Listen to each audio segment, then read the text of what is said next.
Welcome to today's session of the EAJNS Journal Club Bootcamp. My name is Georgia Koech, and I will be your moderator for this session, representing XYZDZ Med. A brief introduction. The EAJNS Journal Club is a collaborative initiative by the East African Journal of Neurological Sciences, together with JOCAP, that is the Journal of the Kenyan Association of Physicians, JOGECA, Journal of Obstetrics and Gynecology of Eastern and Central Africa, the Annals of African Surgery, and the Anatomy Journal of Africa. This is in partnership with XYZDZ Med, SCORI, that is the Standing Committee of Research Education, the University of Nairobi Research Club, Kenyatta University Medical Research Club, and the Student Surgical Forum. Through this bootcamp, our aim is to strengthen scientific critical appraisal skills, promote engagement with local and regional journals, and stimulate greater interest in research, publication, and peer review among medical students and early career researchers. So today's session is focused on the critical appraisal of a randomized controlled trial. As many of you know, an RCT is a study design in which participants are randomly allocated to intervention and control groups, allowing for fair comparison of outcomes while minimizing bias and confounding. Because of this methodological rigor, randomized control trials are widely considered as the gold standard of evidence-based medicine, particularly when evaluating the effectiveness of interventions. Today's session will run for approximately 1 hour and will be structured as follows. A 15 to 20 minute presentation by one of our partnering organizations, summarizing the randomized control trial and a review, including its methodology, results, and key findings. Today, this will be done by Riya Patel and the Student Surgical Forum. A 20-minute open discussion, during which we will collectively appraise the trial, examining its internal validity, applicability to our setting, strengths, limitations, and clinical relevance. And then finally, we will have closing remarks and expert insights from our guest editor, Dr. Bukali. We encourage everyone to actively participate by sharing questions, critiques, and reflections. Please feel free to engage openly and respectfully. This is a safe learning space designed to accommodate all levels of experience. And with that, it is my pleasure to invite Riya Patel to take us through today's paper, which is titled Imla Cream versus 10% Lidocaine Cream for Attenuating Venous Cannulation Pain, a Clinical Trial. Welcome, Riya. Thank you so much for the warm introduction. I hope we're all having a fantastic evening. Before we delve into critical appraisal of the paper, I'd like to share what Student Surgical Forum is about. So Student Surgical Forum was founded in 2018 at the University of Nairobi under Professor Juka and the Surgical Society of Kenya. So it's a platform for medical students in Kenya that promotes interest in surgery and equips in surgical skills. So our main national council is based at UON, but we have several chapters in several different universities all across Kenya. So over 700 members across 11 medical universities in Kenya. These are our vision and mission. So we offer basic surgical skills, advanced surgical skills, basic laparoscopic training, and surgical mentorship. So over 300 students have undergone basic surgical skills, 40 for advanced surgical skills, and more. These are just some of the pictures. And we also offer other activities such as the surgical mentorship program. We have trivia nights every Saturday. And we also have webinars. So if you're interested in joining SSF, you can acquire surgical skills, get exposure to surgery and its specialties to help shape your decisions in what specialty you want to pursue after medical school. And while universities do give you a good amount of time rotating in surgical specialties, this is a fantastic opportunity to get more hands-on practice, networking, and social opportunities. So you can scan the code to join us. Further, you can follow us on Instagram, on LinkedIn, and all those other social media pages. Thank you. So we can now start. I will now start presenting the paper. The topic today is a clinical trial titled AMLA cream versus 10% lidocaine cream for attenuating venous cannulation pain, a clinical trial. We have the authors on screen and the corresponding author, Dr. Obi Ogdudun from Department of Anesthesia and Echo Hospital in Nigeria. So the clinical context and importance is venous cannulation is a ubiquitous clinical procedure across all medical specialties. So despite being routine, it is a significant source of pain and anxiety for patients. Painful procedures can activate the sympathetic nervous system, leading to increased heart rate and blood pressure, which may be clinically relevant, particularly in vulnerable patients. Therefore, optimizing pain control, even for minor procedures, is an important aspect of quality patient-centered care. So the existing evidence and knowledge gap. So EMLA cream, which is eutectic mixture of local anesthetics, contains lidocaine and prilocaine, which is known to be effective for procedural pain. However, it has its drawbacks, including a relatively slow onset of action and higher cost. So lidocaine, on the other hand, is widely available and commonly used, but there is limited direct comparative evidence between topical lidocaine and EMLA, particularly in the African surgical settings. So this gap is evidence. This gap in evidence provides the rationale for this current study. So the study objectives. The primary objective of the study was to compare the analgesic efficacy of EMLA cream, 10% lidocaine cream, and placebo, which was KY gel, during venous cannulation. The secondary objectives included assessing hemodynamic responses, such as heart rate and blood pressure, as well as evaluating the safety of these agents. The research question was, the study asked whether EMLA or lidocaine cream is more effective than placebo in reducing pain during venous cannulation, and whether one agent is superior to the other. And the research question can be structured using the PICO framework. So the population included adults aged 18 to 60 years, classified as the American Society of Anesthesiologists physical status class 1 and 2, which are relatively healthy patients. Then the intervention was topical EMLA cream, 10% lidocaine cream compared with the placebo. The comparison was the placebo, and the outcomes included pain scores and physiological responses, making the question both focused and clinically relevant. So the study design and sample size and sample size. So this was a prospective randomized control trial, placebo-controlled clinical trial conducted at a single center, and a total of 102 participants were recruited, and the authors reported performing a sample-sized calculation. So this suggests that the study was adequately powered to detect meaningful differences in the pain scores. So the study population were only patients classified as the American Society of Anesthesiologists physical status class 1 or 2, which were included. So this reduced confounding from severe systemic diseases. However, this also limited the generalizability of the findings to sicker patients, elderly individuals, or in emergency settings. So the randomization process. So randomization was achieved by blind balloting with equal allocation into the three groups. Although attempts were made to blind participants and investigators, differences in sensation between active creams and placebo may have compromised the blinding.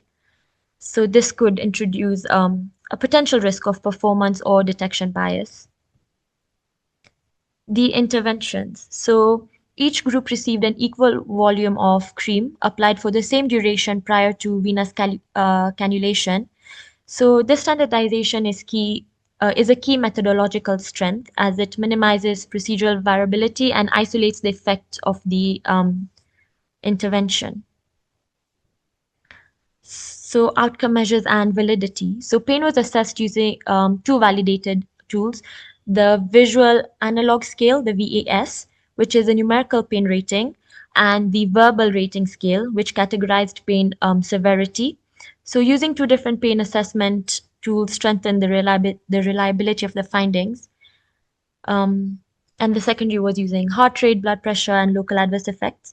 However, pain perception is subjective and it could be influenced by patients' expectations. So data was analyzed using appropriate statistical tests with statistical significance set at a p-value of less than 0.05. While p-values were reported, confidence interval was not emphasized, limiting assessment of the precision of effect estimates. So the results in pain scores. So both EMLA cream and lidocaine cream significantly reduced pain scores compared to placebo with p-value less than 0.001. However, there was no statistically significant difference between EMLA and lidocaine. This indicates that while both agents are effective, neither demonstrates clear superiority in terms of pain reduction. If we look at the hemodynamic responses, patients in the lidocaine group demonstrated the most stable heart rate and blood pressure responses during cannulation. So this suggests better attenuation of the sympathetic stress response, which provides objective physiological support for the analgesic effect observed. So what do these results mean in practice? So this slide helps translate the results from a numerical outcome into clinical meaning. The key takeaway is that both EMLA and lidocaine are effective at reducing venous cannulation pain. The absence of a significant difference between them suggests that the choice of agent should be pragmatic. So it could be based on factors such as cost, availability, and the time of onset. The improved hemodynamic stability seen with lidocaine may be particularly relevant in patients where minimizing sympathetic response is important. Overall, the results support patient-centered approach to even routine procedures. Now we can look at the validity, so internal and external. Internal validity is reasonably strong due to randomization and standardized interventions. However, incomplete blinding and subjective outcome measures introduce a moderate risk of bias. External validity is limited as findings apply primarily to healthy adults in elective settings. We can look at strengths and limitations. So the key strengths include the randomized control design, standardized procedures, and use of validated pain scales. And the limitations included a single center setting, a smaller sample size, subjective outcomes, and lack of comparison with other commonly used infiltration techniques.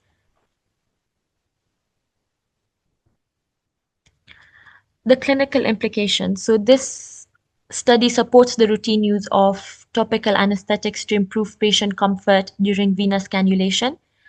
Lidocaine may be preferred in settings where rapid onset and hemodynamic stability are priorities, while EMLA is still a valid alternative.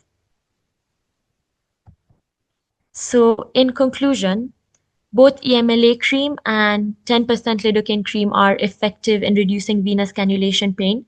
There is no clear superiority in analgesic efficacy, though lidocaine may offer better hemodynamic stability. Overall, the study reinforces the importance of addressing procedural pain as part of high-quality, patient-centered care. Thank you. Thank you so much, Ria, for that concise summary. I trust we've all gained insights from that discussion. Now we move on to the open discussion where we'll have Felix leading us. Once again, you are welcomed to share your thoughts and comments on the paper, either by raising your hand and you'll be unmuted or through the chat box. Okay, Felix, welcome. Yes, thank you so much, Joy, and thank you, Ria, for the wonderful presentation summarizing what the paper was all about. So I think by now we're all familiar with the drill. So at this point of the session, we will go through the paper step by step discussing what the authors did, and now commenting based on our critique that we've done over the past 2 weeks. So at this point of the workshop, we've gotten to experimental studies. We've in the past 4 sessions, we've gone through other studies that are more observational. Such we've done the cohort studies, we've done a case control study, we've done prevalence studies, but now we're getting to experimental studies. And I think, as Joy had mentioned at the beginning, these are the gold standards for evidence-based medicine. They're what provide evidence on causation and effect, and interventions, and these are what guide which drugs should be used and provide all the evidence. So it's very important that each one of us is familiar with how to interpret randomized controlled trials, and also for the future as budding researchers, maybe when we all, maybe some of us get to do them, we at least have a good foundation of conducting them. So we'll move straight to the title and authorship. So we'll ask you to unmute and raise your hand, and you'll be unmuted by Joy. And so for the title and authorship, so have they clearly stated that this is a randomized control trial in the title? And have they identified the key elements that should be in a title? The population, the intervention, the outcome, all those, and the study design. And when it comes to the authorship, have they listed the authors and institutions clearly? So the floor is open. You can feel free to unmute, raise your hand, you'll be unmuted, and also use the chat box if you're unable to or not in a position to unmute yourself. So the floor is open. Yeah, I can open it today. So yeah, the title, it's only able to identify the intervention of the study, but it doesn't clearly identify the population or the study design. It only says it's a clinical trial. It would have been good to say randomized clinical trial. The comparator also hasn't been mentioned, so the KY gel, although I don't know if that would be necessary, but it hasn't been mentioned. And the authorship is also pretty good. The authors' affiliations have been clearly identified, but the trial registration number does not appear in the title page. Yeah. Meanwhile, Joy, you can help read the chat box. Yes. Okay. A response from Aditi. The title doesn't mention if it's a randomized controls study. Just mentions a clinical trial, which might cause difficulty in finding the paper. Population hasn't been mentioned. Great. So I think at this point, what we'll do is we can try, and someone can rephrase the title and include the information that is missing, and now read out the title. Now including like what the title will look like in an ideal setting. Okay, Clarence has sent it. So Emla cream versus 10% lidocaine for attenuating venous cannulation pain in adult elective surgery patients, a randomized control trial in Nigeria, I guess, but I think that's sufficient. That's a good title. Thank you so much. And Mulili says the study did not identify whether the site of cannulation, vein size, cannula gauge was standardized. Okay. Yeah, but I guess because it's possible to include all the details in the title, but I think that what Clarence has shared is sufficient. And I think the authorship is okay, but perhaps what we, because we are all for different editors in the meeting, maybe we mostly don't do it, but I think I've seen other journals do it, where you state the contribution of each author. It's part of research ethics, just to ensure that there's a criteria, standard criteria. Maybe you can look it up in your free time. I think it's called the ICMJE authorship criteria, since authors have to contribute sufficiently to be listed as authors. So in journals, some of them at the bottom, they usually have the contribution from each author and what they did in making that paper exist. So I think that's sufficient. Thank you so much for your contributions. So we'll move on to the abstract. So is this, abstract structured according to the journal's guidelines, Does it have the background, the methods, the results, conclusion, a trial registration number, which as we mentioned is missing, and that's very important for trials, but maybe we're doing a small one, but clinical trials must be registered. I think that's the guidelines. There's a registry for them. Yeah, but so comments on the abstracts, the floor is open. Is it a good summary of what the paper is about? Like if you read the abstract, and will you get a good snapshot of what the full paper is all about? The discussion isn't as fiery as it has been. Maybe it's Christmas season and it's showing, but we can still push through the last session of the year and finish strong. Sylvia, you can unmute. Great. And as you unmute, it's remember to introduce yourself and say maybe your institutional affiliation so that we know who you are, and then or what you do, and then you can give your comments. Thank you. Sylvia, you can go ahead. Okay, my name is Sylvia Mora from the University of Nairobi, MBCHB 2. Overall, the abstract is well structured and okay, conforming to the consort structure, and it is clinically informative.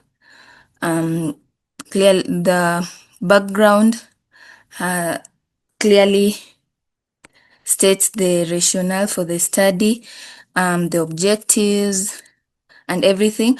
Although, however, the trial registration has not been reported, and also the side effects have also not been mentioned in the abstract, but they've been mentioned in the keywords, but they have not been summarized clearly in the abstract. But overall, the abstract is okay. Okay, we have a response from Clarence. Most of the keywords are not medical subject headings, terms, other than IMLA and side effects. Yes, that's it. Yeah, thanks for that, Clarence. I think you brought it up again last time. So yeah, something we can be checking for our studies, whether they are mesh terms, and checking on that registry or yeah, whether they're actual keywords. We talked about it last time. So, but we'll share a link maybe to after this session on further reading for anyone who'd like to read more on that. Okay, I think that's enough and sufficient for the abstract. Yeah, the setting is a big miss because it's very important to know exactly where the study, we're only deducing where it was done because the affiliations are from Nigeria, but it will be very well not even in a Nigerian facility. Maybe the Nigerians working somewhere, but yeah, that's a big miss, and we'll see whether or not they included it in the methodology and the study setting. But for now, let's move to the introduction. So does this, so okay, great, maybe read more. Yeah, so there's that introduction there. So does that introduction summarize the background, the evidence and rationale for this study? Does it identify the gap? And does it justify the trial? And has a research question come out clearly? And have they mentioned the relevance of studying this? So the floor is open. Good evening, everyone. I'm Lauren Malabola from the University of Botswana. I think the introduction is well structured. It does give us a background information on peripheral venous cannulation, as well as the pain that it causes and how that pain affects patients generally. And I think from reading the introduction, the reader can be able to tell why the study was necessary. We see the part where they identified the clinical gap in administration of these anesthesias. But I would like to say that I do not see anywhere in the introduction, unless I missed it, where they phrase the hypothesis or the research question in the PICO format. Thank you. Thank you so much for your contribution. So again, Joy, you can also be checking the chat box meanwhile. Okay, a response from Buru. It provides clear rationale. Cannulation pain is common and undertreated in adults. Topical anesthetics increasingly used. The clinical need and aim, which is comparing 5% IMLA versus 10% lidocaine versus placebo, are explicitly stated and relevant to peri-op care. Background cites harms from pain, such as hemodynamic changes and local practice, analgesia mainly for children, justifying the need for an adult study. Relevant prior literature is referenced. From Aditi, the introduction summarized the background and rationale as well as the gaps of analgesic use in children, so the adult population is less studied and offers a solution to pain due to cannulation. Before you continue, I have a question from Zipporah. The abstract highlights the conclusion section, but the entire paper has no conclusion section highlighted clearly. Like, she's asking whether the conclusion in this case is part of the discussion. Part of the introduction, you mean? So yeah, you should have, there should be like a standalone conclusion section in any paper, but we'll probably get to that because we're going section by section, because the introduction cannot include the conclusion, since it's just meant to give a background for what the study is about and what maybe, what emlacrim is, what lidocaine is, what cannulation pain is. That's the background, and what maybe its prevalence and all that, and what evidence exists to support maybe maybe adults don't experience this and it's a problem. There are not many studies doing that, and then the rationale. So the conclusion now is the one that usually ties the gap to the findings of the study in a very concise way, giving some recommendation. So this cannot, so this it should not be a conclusion. So yeah, you meant the abstract, or the abstract. Yeah, so I think they had a conclusion in the abstract.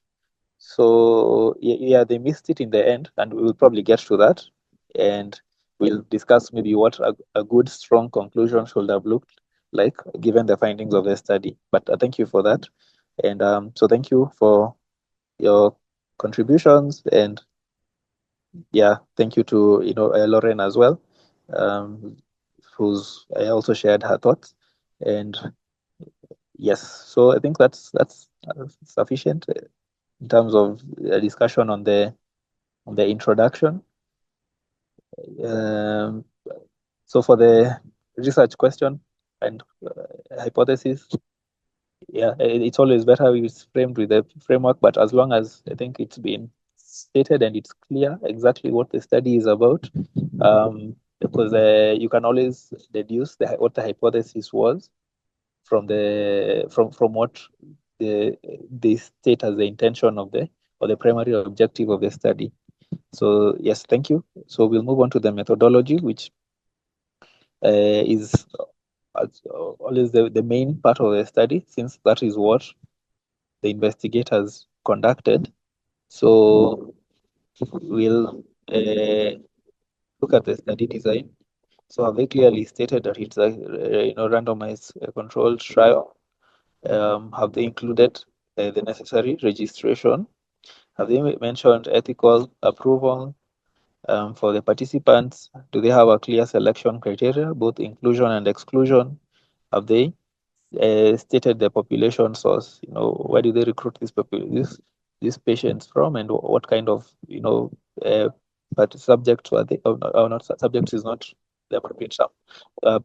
Participants were they, and did they get consent? Did they randomize? And so for randomization, is it clearly stated what in detail, like exactly what they did to randomize, and is what they've said like sufficient for randomization, and is there any blinding that they've done? So how was the blinding done? Who was blinded? And if not, what were the limitations that affected how the blinding was conducted? And now in terms of the interventions, in this case, what they were giving, so the two interventions and the other placebo group. So have they described that in detail? The dose, timing, the technique, all that. Is it all standard and is it comparable?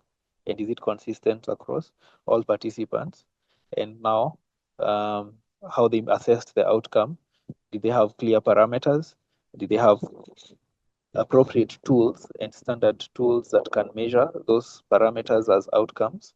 And how they measure? Have they described exactly how they measured in terms of how often, when, how, and all that in terms of outcomes? And the sample size, have they described the calculation?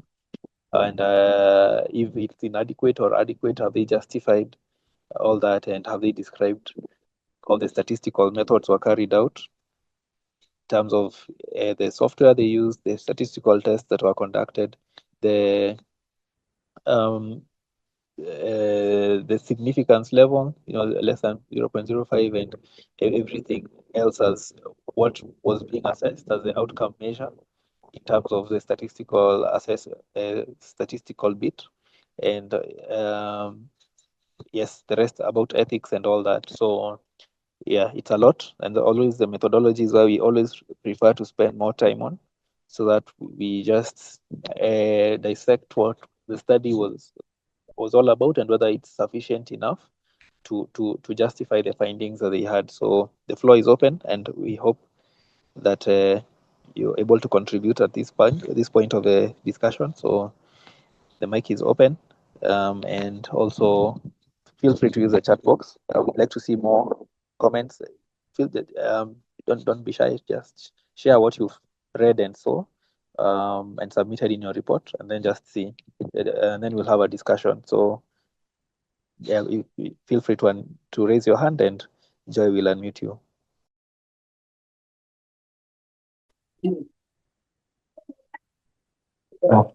Hi, everyone. So, before we continue with the methods, I had concerns about the introduction still. So, I find the introduction to be very weak, for lack of a better term. There is very insufficient literature review in the introduction. It doesn't summarize any prior studies.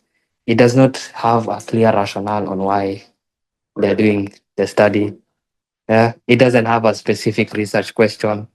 Okay, there's no clear hypothesis, which is the same as having a clear research question. And then another thing I noticed about it was uh, it does not clearly define terminologies. Like a lot of people do not know what EMLA is. If a second year or a first year was reading this paper, I don't think they would know what it was. Even maybe even a fifth year. So terms like those should have been explained. And then what else? Mm, okay, I think those are the things I can remember for now. Thank you for that, Eunice. And maybe we can scroll back up a bit area to the introduction. Yes. So maybe just to come back to you, Eunice, you could now maybe say like what you'd want them to include to make it more sufficient. I think, as you've mentioned, there are a number of things that could have been done. So maybe you can list them in terms of now exactly what you'd want them to include, and then so that we all learn from that. Okay, so this is how I'd do it. First of all, I'd remove that historical part at the beginning. It does not add any context to the paper whatsoever. And then I would write a few sentences on prior studies that have been done. I'm pretty sure there have been multiple papers, including systematic reviews and meta-analysis on lidocaine and other forms of local anesthetics, including jungle juice and Walland solution. Yeah. And then I would clearly state the study population. And then something I noted, I forgot to say, was they said IV, something about IV only being used in children. They did not explain why it's not used in adults. Okay. So I think I'd explain why it's only used in children and not in adults. Then going back to that point I was saying, I define the study population or and then clearly state my question. If I'm trying to, for example, how can I say this? I'm trying to check like the efficacy of EMLA compared to lidocaine.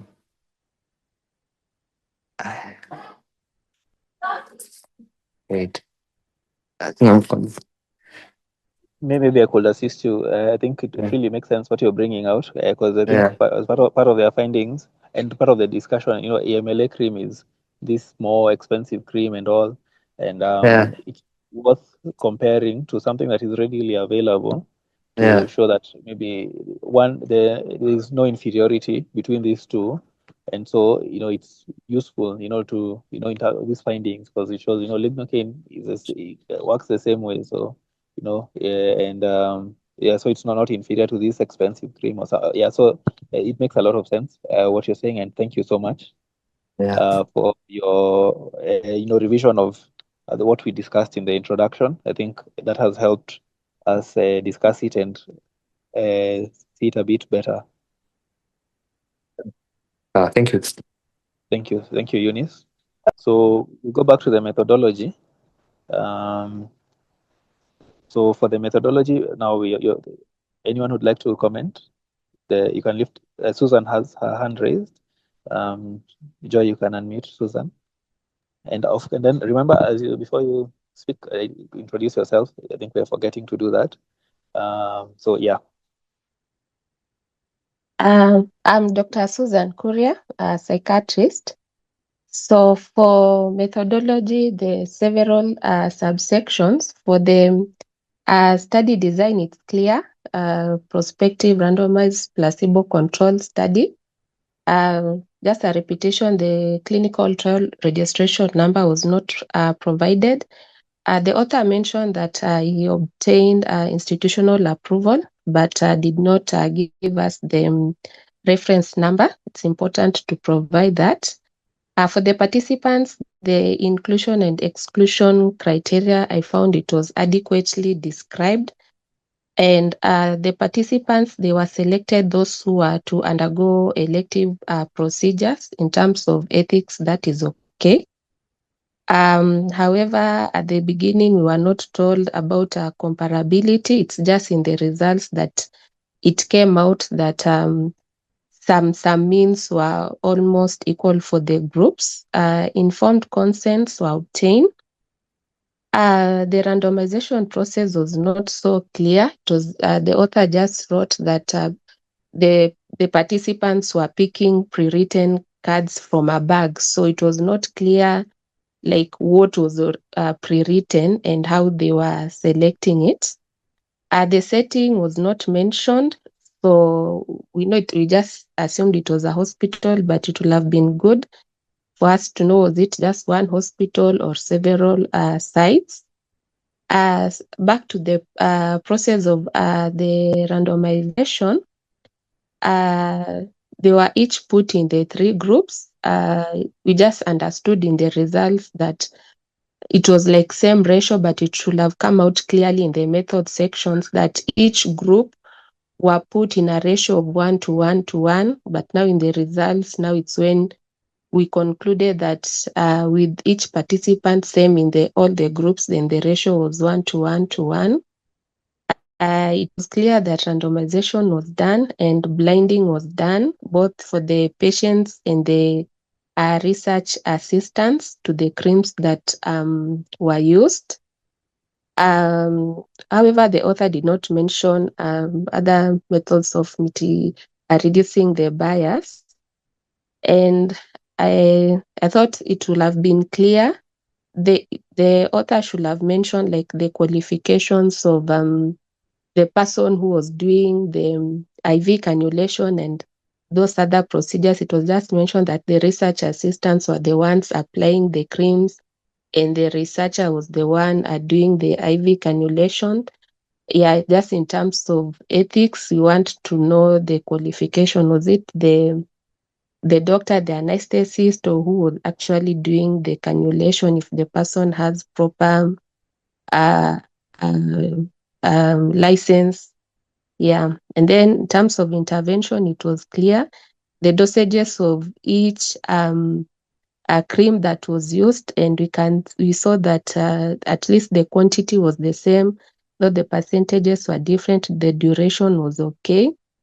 And at this point is when now we are realizing the placebo was KY jelly, should have come quite early.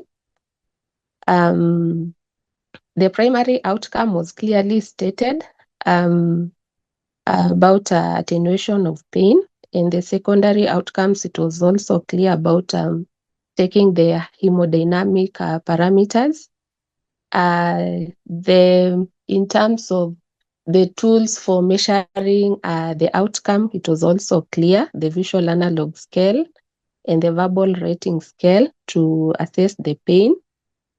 The time points for the assessment, it was also clear, and it was standard for all the three groups. The sample size, the author explained how it was achieved, and it was how it was achieved, and it was also justified, and there was a reference that was used to do the calculations. Then in terms of the statistical analysis, the author mentioned he used SPSS version 21, which is okay, and gave some further details about analysis of variance, the other tests of proportions, the chi-square and the p being set at less than 0.05.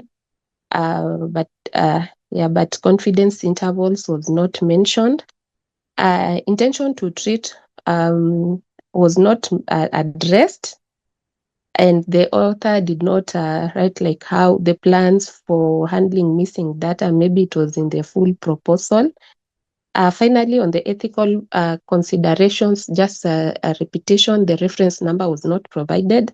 Informed consent was reported was obtained, still no clinical trial registration. Privacy and confidentiality were not addressed, and also data sharing policy was not mentioned. Yeah, thank you.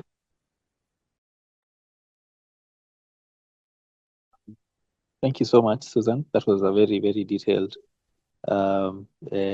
critique of the methods, bringing out what was good and also what could have been done better. And I think you've also brought out something that was also very important in terms of, controlling bias. It would have been very important to know exactly who was cannulating, because I think the biggest contributor to pain during cannulation is the technique by the person who's doing it. So yeah, that would have been very important to describe who was it, the same person who cannulated all these 100 and how many are they? How many participants? All those participants. Yeah, 103.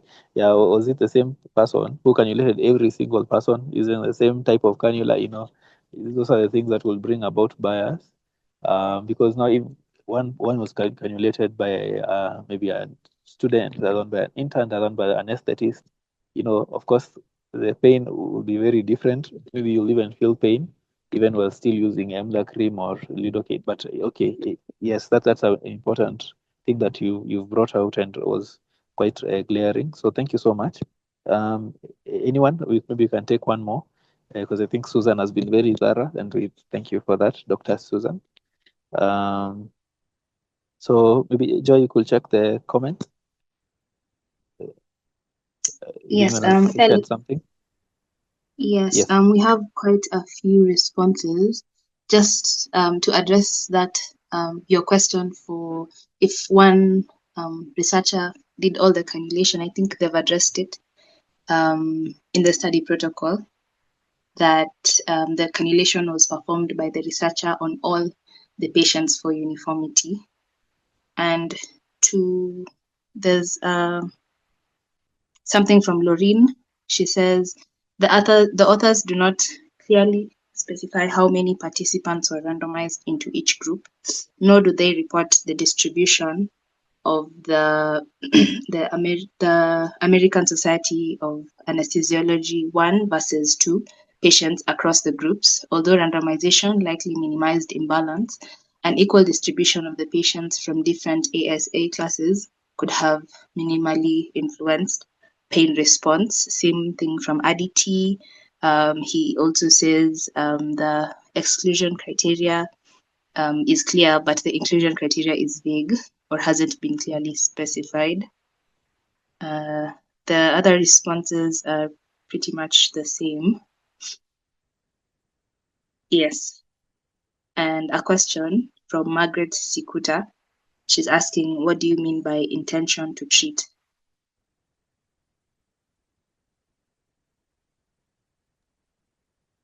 I think this is one of the ones we'll also share more further reading, but it's usually part of randomized controlled trials, part of the analysis.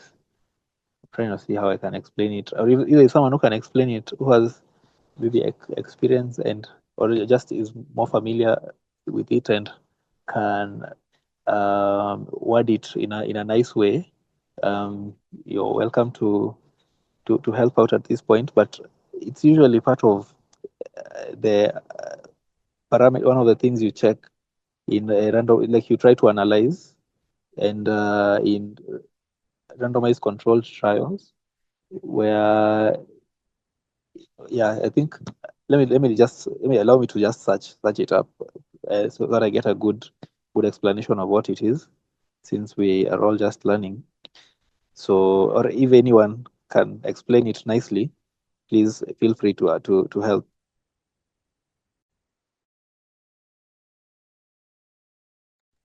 There's usually intention to treat, number needed. Oh, there's someone, Clarence, I think. Yeah, from what I read before the session, intention to treat is you're basically looking at everyone that received the treatment, essentially, whether they dropped off from the study or not, whether they followed the protocols or not, and then per protocol usually looks at only the patients that followed like the protocols, who stuck to the program to the very end. And the per protocol one usually leaves a lot of bias, or it leaves you open to a lot of bias, because if a lot of patients dropped off, then you'll be biased, or your results will be biased. But intention to treat just looks at the effectiveness of the treatment, whether someone dropped off or not, if that makes sense. But it's better to just search it up. It's what I understood. Okay, thanks for that. I think the same thing I'm seeing in different words, but thank you so much. And probably also look for other reading resources, and I will attach it to the email after the session so that we can all go and maybe learn a bit more about the various things that we look at. And because I've seen a different number needed, there are different parameters that are a bit complex to understand that I've seen before, but I will look for them and I'll share after the session. So thank you so much for that, Clarence, and for everyone who's also used the chat box. So I think with that, we can move to the next session, to the next part of the next section rather, unless anyone has further concerns with the methodology that haven't been picked out. Okay, so we can just scroll down to the next part, which is the results.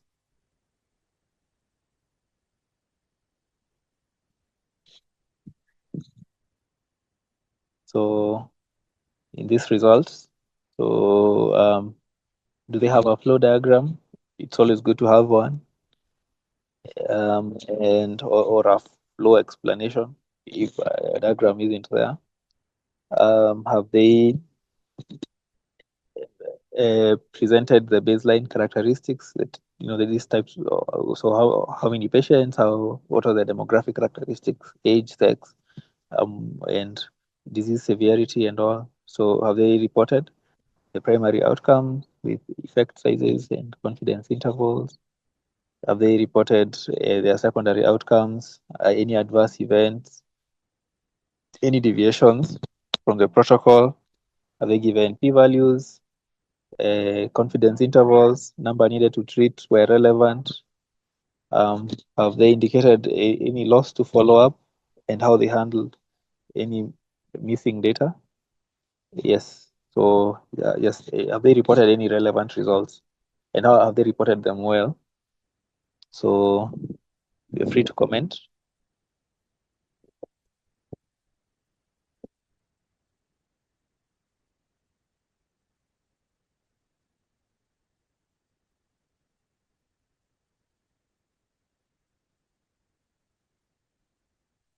I see there's a question from Mulili, and I think you can if you're able to answer, you can answer. You'll allow the participants to also answer. Was the randomization process described? So yes, I think it was how they said they were picking from what was it, from an envelope or something, like from a bag? Yes, it was somewhere in the paper. I just don't remember exactly where it was.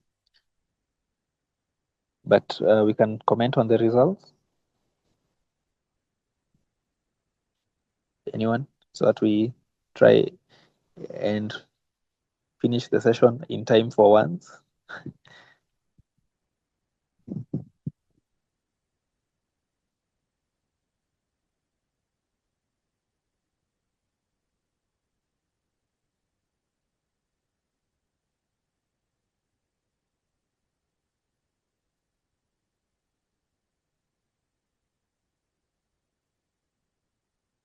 Joy, are there any comments? Not yet. Okay, at least just one person to save the day.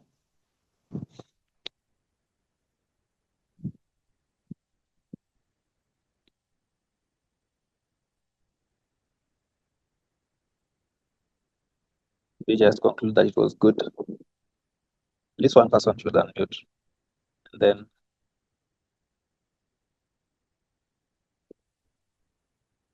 Susan says it was well written.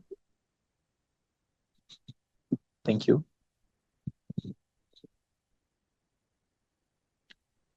However, no confidence interval. Yes, at least we have a critique. Thank you. And we talked about confidence interval for the past sessions and why they are important. So no flow diagram. That's useful. Okay, not always. Don't have to always have it, but it's better to have it because it makes visual sense and easier to understand how all the participants progress throughout the study. Okay, I think we'll take those two. Again, as having a good section is also feedback. As remember, as we are starting from the past session by Dr. Machaka, he said you don't always have to critical appraisal isn't about being negative. Even saying good job is a part of appraisal.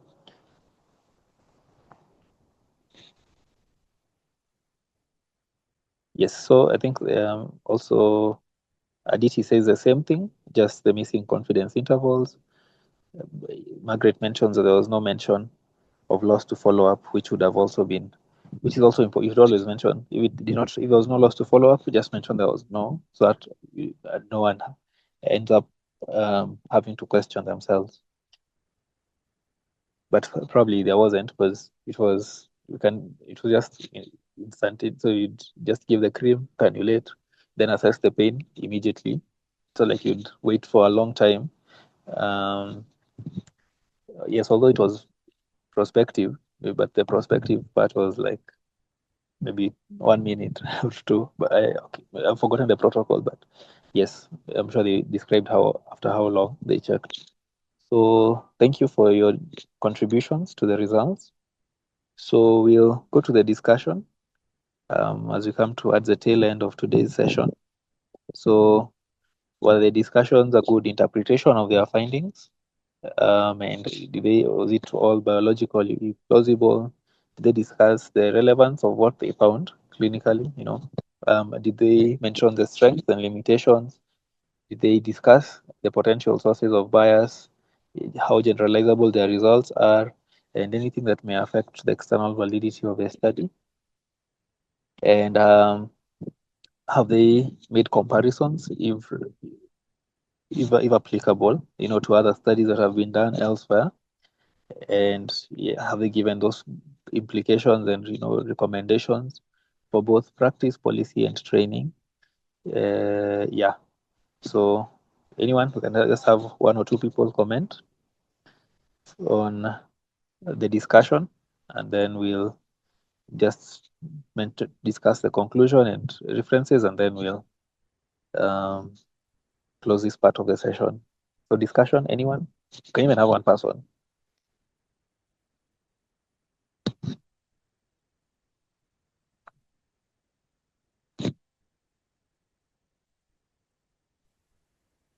Hi, my name is Lynn Mina. I'm a MBCHB student at Kenyatta University.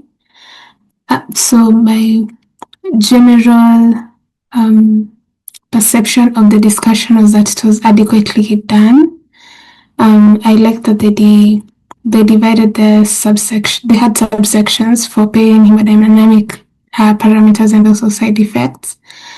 They did a lot of comparison with other previous studies that had been done, similar to the ones that the study that they had done. And also they highlighted the clinical relevance of the study, in that the pain felt during venous cannulation could affect hemodynamic stability, and this is very important for patients who have cardiac morbidity, for example. And they also highlighted some of the strengths that the study had, including the fact that they used an electronic sphygmomanometer over a phenopress technique that was used in a previous study. The technique they used was more accurate.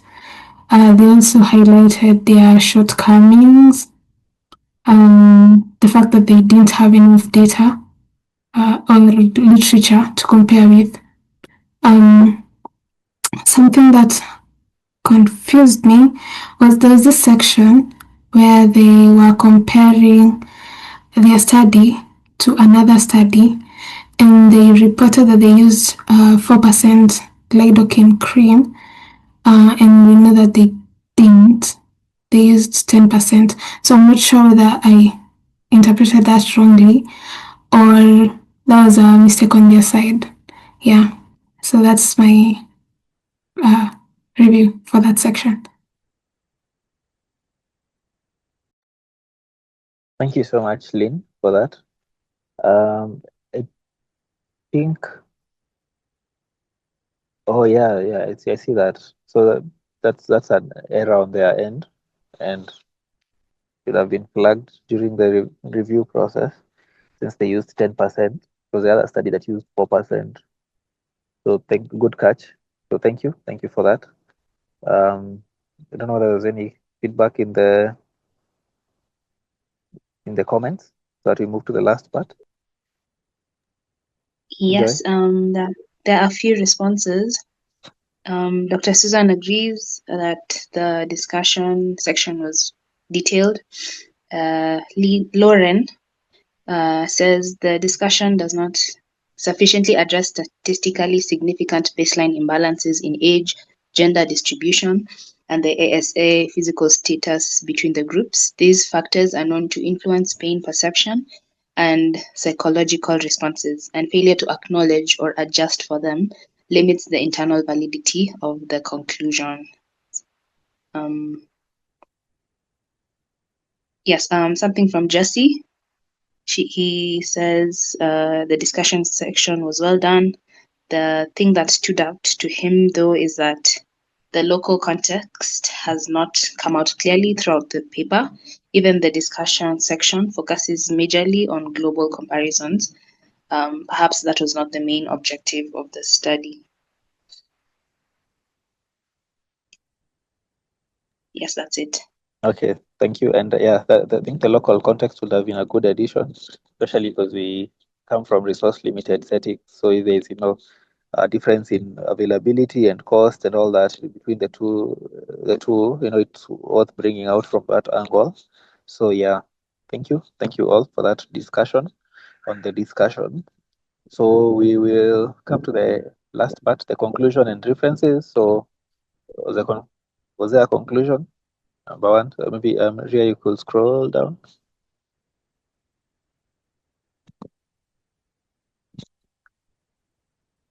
And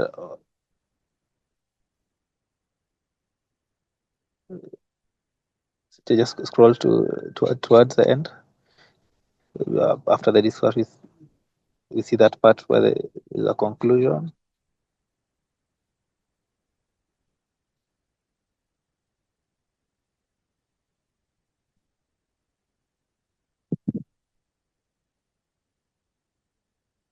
Yeah, you see, okay. Yeah, so you see they are missing a standalone conclusion, because it's very important to have, even before the conclusion, give recommendations.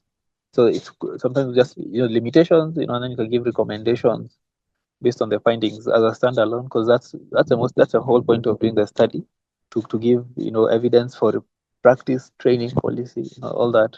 So they should always have those sections, and then a standalone conclusion, about 4 sentences, summarizing what so giving recommendations that are evidence based, and the evidence is from the study itself, not citing other studies, just from what they found. What can they, and you should always give measured recommendations, not too exaggerated, just within what is feasible, like from the findings. But they did not do that, so that's a big miss. So we'll just critique that as it is. But yeah, although they mentioned, they gave one line of a conclusion in the, what's it called, in the abstract. They should have had a standalone section in this part as well. Yes, and so but you can still comment on that part, conclusion, references. Were the references good? Did they follow the recommended format of the journal? Maybe Joy, you could read the comments on the references and everything. Okay, we have a response from Margaret. She says, there is no section for conclusion in the paper. Most of the references are global. There is no key RCT methodology reference. 13 of the sources are more than 10 years old. Article 7 has no year of publication. Same concern from Susan, says 13 to 18 references are more than 10 years old. Yes, thank you all. Thank you for that, for catching those as well, because it's always important to even confirm the reference, because sometimes people can cite papers that don't exist, especially nowadays with AI. Can make up fake papers. So it's always good to check, was this, and sometimes you can even go further and see where they cited this paper. Did this paper actually say that?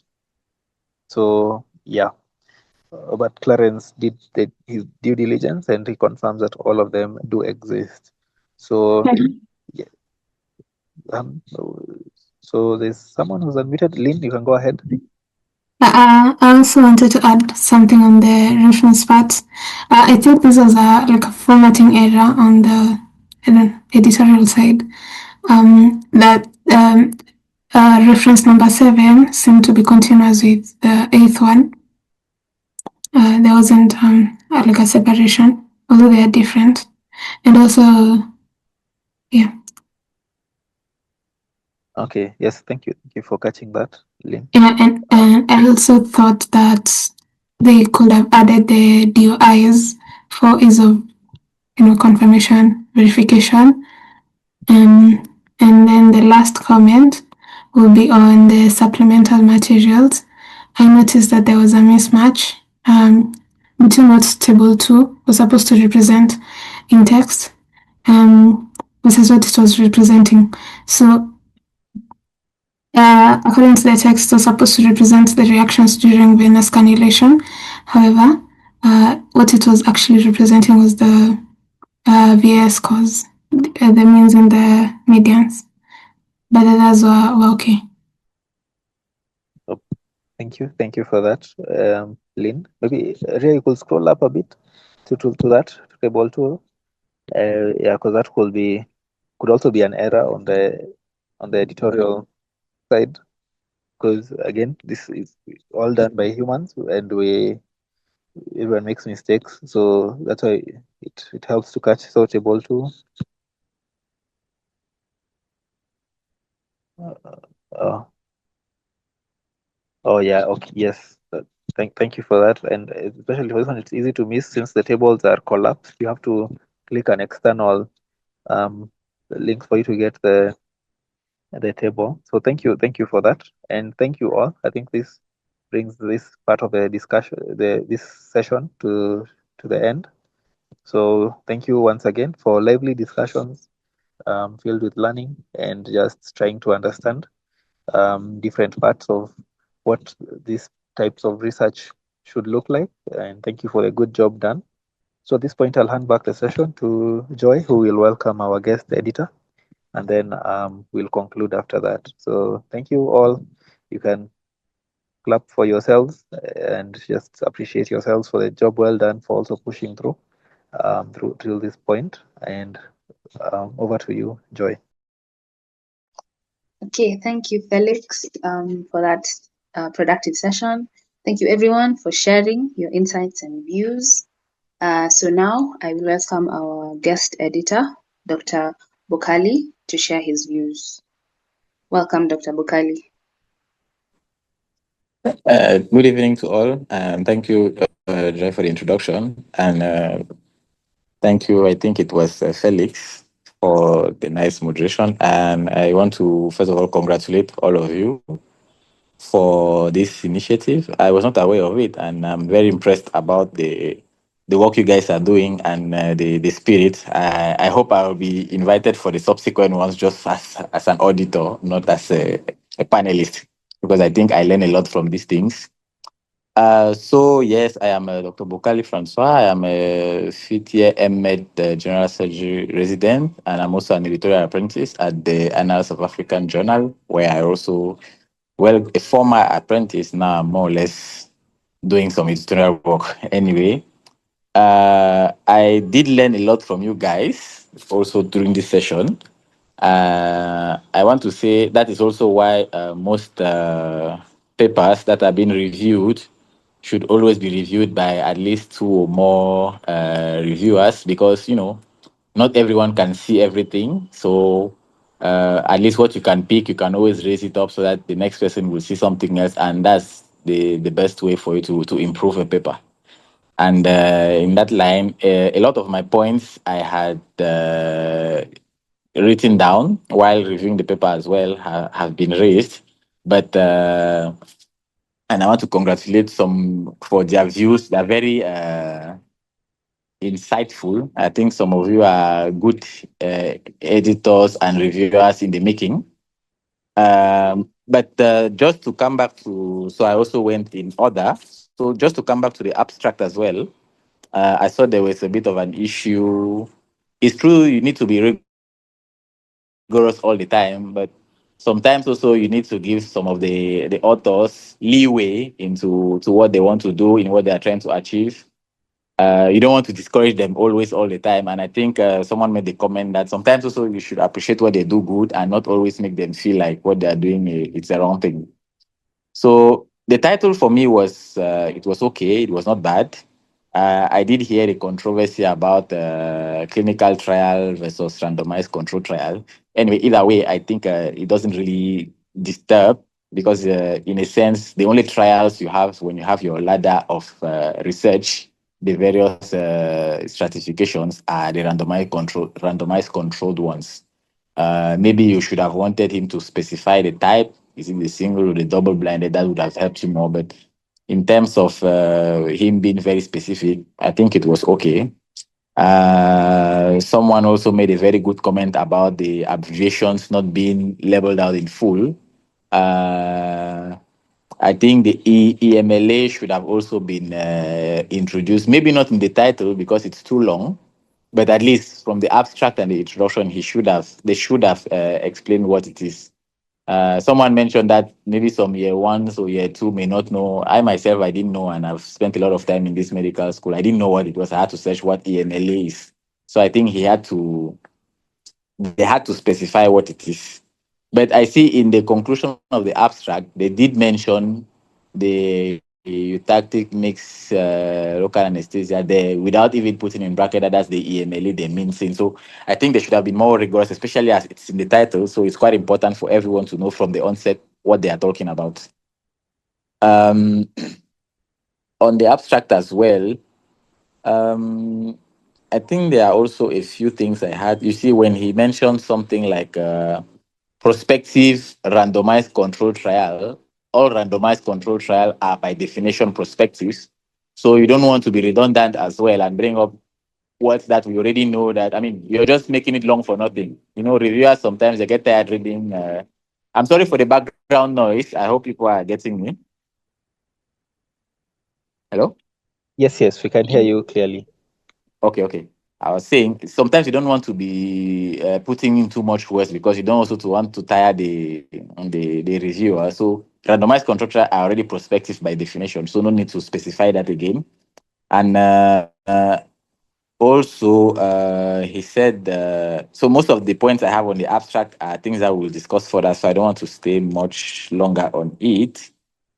But when we go to the introduction, I actually had a few points, but I think it's Eunice. I wrote down his name. I think he made a very good interpretation of how I wanted the introduction to look like. Excuse me. Yes, sorry for that. Yeah. So basically, how I wanted their introduction to be was. I wanted them to give us, and again, it also echoes. Sorry, I should have mentioned that as well. The way they brought out this background, I think they should have, if they wanted to compare EMLA and 10% lignocaine versus not putting any local anesthesia, that is giving the KY gel, to see whether it actually improves. Or whether it has an effect or not, then the title would have been adequate. But when you make the title being EMLA versus 10% lignocaine in the management of pain during cannulation, and now you make your entire background about the fact that there is pain during cannulation, and then patients complain about it, and then you want to see whether EMLA is more potent than 10% lignocaine. I don't know if people are seeing where I'm going to, but it doesn't really portray what they want to do. Like if you want to compare two drugs in management of a condition, what I want to hear is what are the pros and cons of each drug? What are some of the previous reviews saying? Like, is there more side effects in EMLA versus lignocaine? Is the price making any difference? Um, does the bioavailability influence, or those kind of things? That is what I was expecting them to write a bit more, rather than just telling me there is pain when you're cannulating, and then Now, how do they know that those drugs, those local anesthetics would be effective? Because if you want to just tell me comparing local anesthetic versus not putting in a way of saying whether there's an efficacy or not, that means we should have already known that it is it's effective. I think he mentions a sentence like that, that it has been studied somewhere that the local anesthetics have an effect, a positive effect in reducing pain during cannulation. But I think he should have gone deeper in that and told us more about what studies have been shown that it is helpful. And now he goes on to say EMLA is this, it is that way, it is a side effect that, it is cheaper, it is available, it is all those kind of things. And then lignocaine is, and now we want to compare both of them. Because it still come back to, I'm sorry, I'm also skipping and going back to the discussion, but someone mentioned it. Now they come and compare with 4% lignocaine, then they use 10% lignocaine in their study. It's true they said there is not a lot of studies using 10% in their limitations, but still, now, why did they don't just use 4% to compare with EMLA, since most of the studies they have been doing were using 4%? Why use 10%? Or is it because it's available?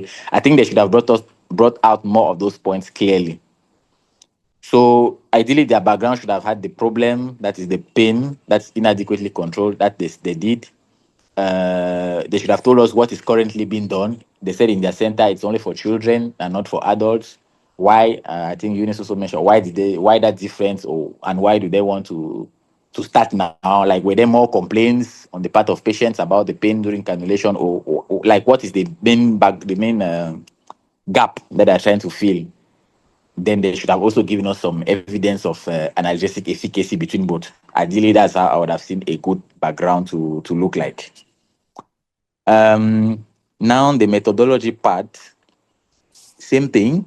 I had some few worries about it, but I think your friend Susan, she also did a very good description of what are the issues. She was very, very extensive, which I appreciate.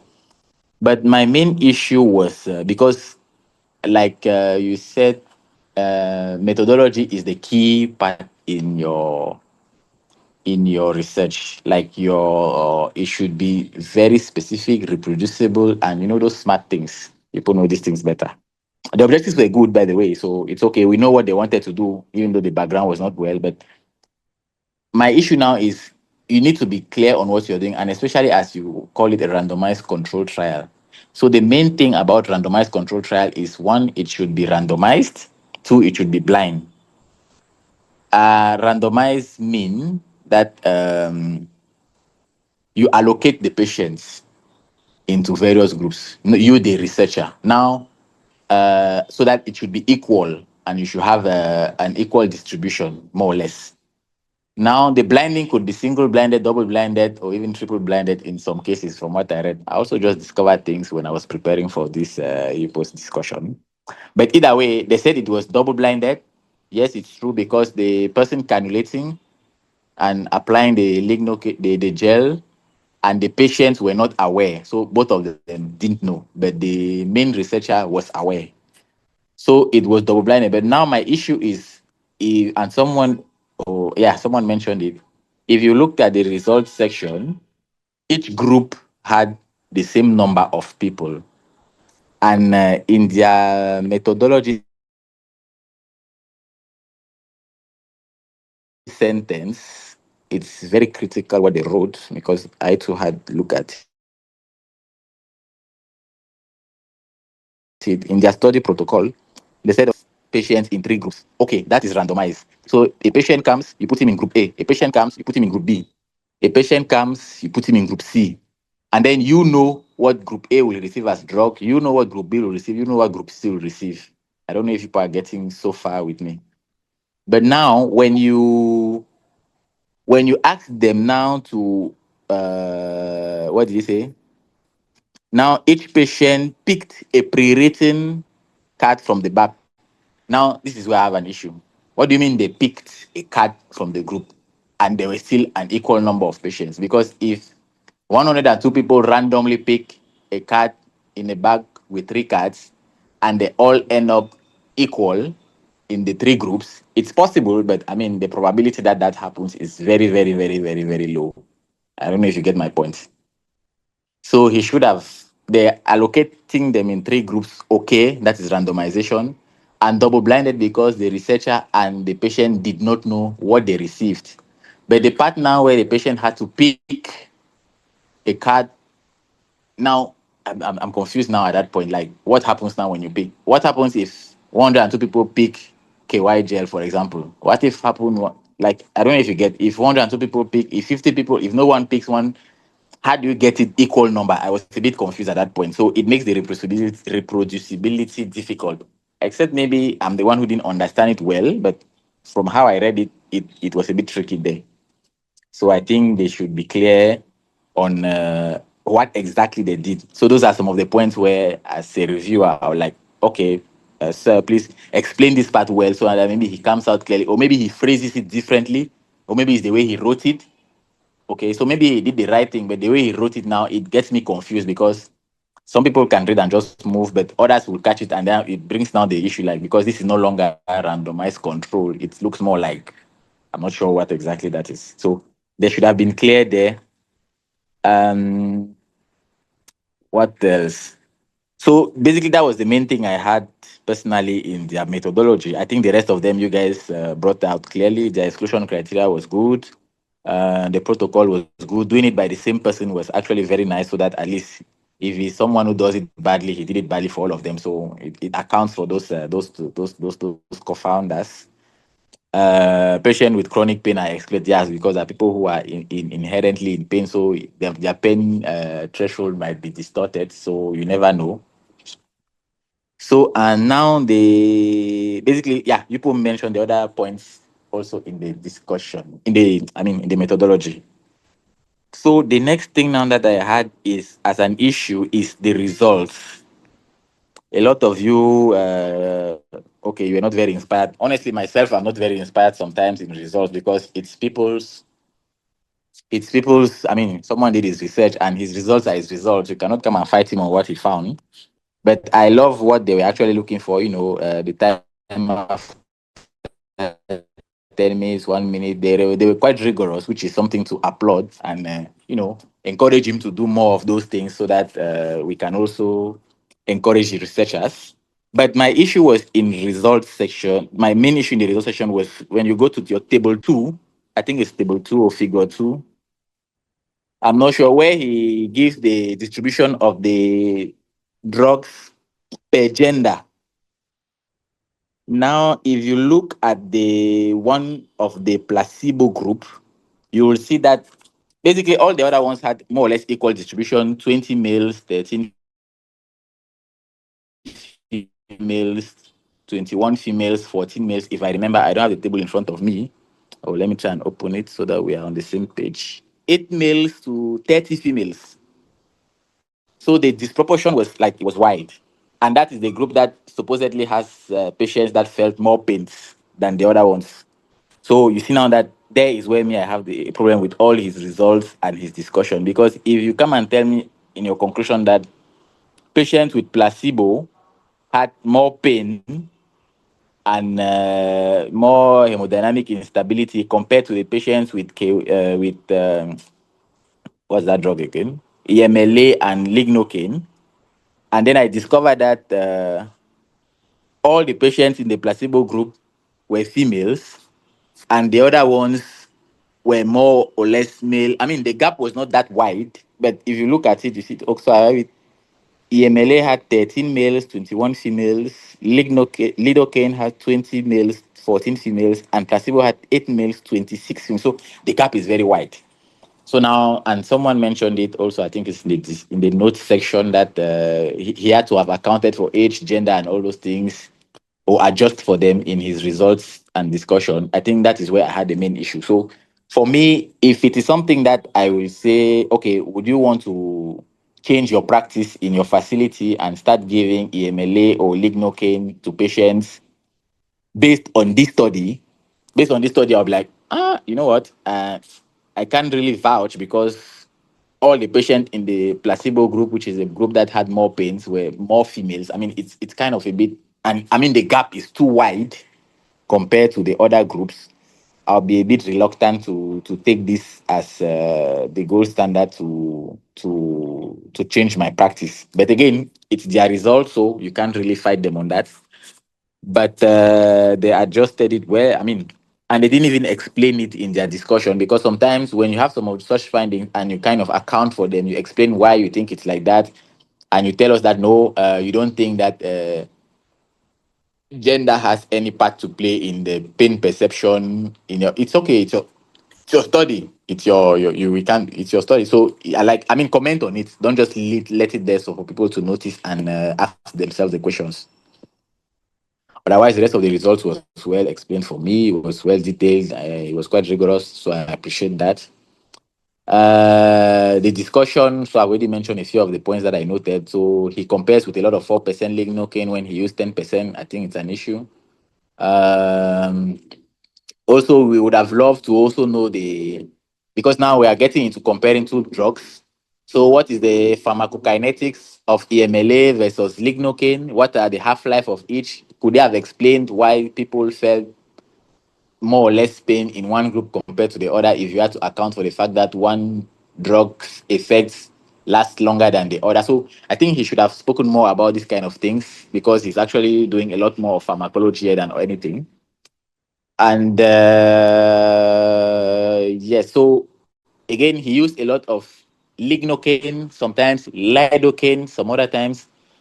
It should be uniform throughout. If you choose lidocaine, use it throughout. If you choose lignocaine, use it throughout. Because now you start getting someone when think it's a generic, it's a different drug.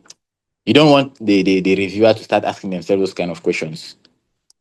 He gave a limitation. He didn't also give a very well concise separate conclusion from the rest of the paper, which was also an issue to me. And I felt his references were quite old. They were from 1980 and 19 what. And when I Googled online, there were some very recent studies that I feel like he should have used or he could have used. But he picked only very, very old references. I don't know why. Yeah, so those were some of my comments I had on the paper. I think otherwise, this is a paper that had I received it, I would have just given him, approved pending some corrections, major revisions, major because of the randomized control part. Like, he really needs to explain exactly what he did so that we are all aware, and adjust the few comments I have. But otherwise, it's a good paper, and I think they did some good work. And I also want to reiterate my applause to your group and your focus. And I love the way you guys were very insightful into these things. Like I said, a lot of things that you picked myself, I didn't even pick. So I think it's commendable. And thank you for the invitation. And I hope I can get subsequent invitations from you guys later on. And yeah, that's what I had to say. Thank you. I hope I was not too long.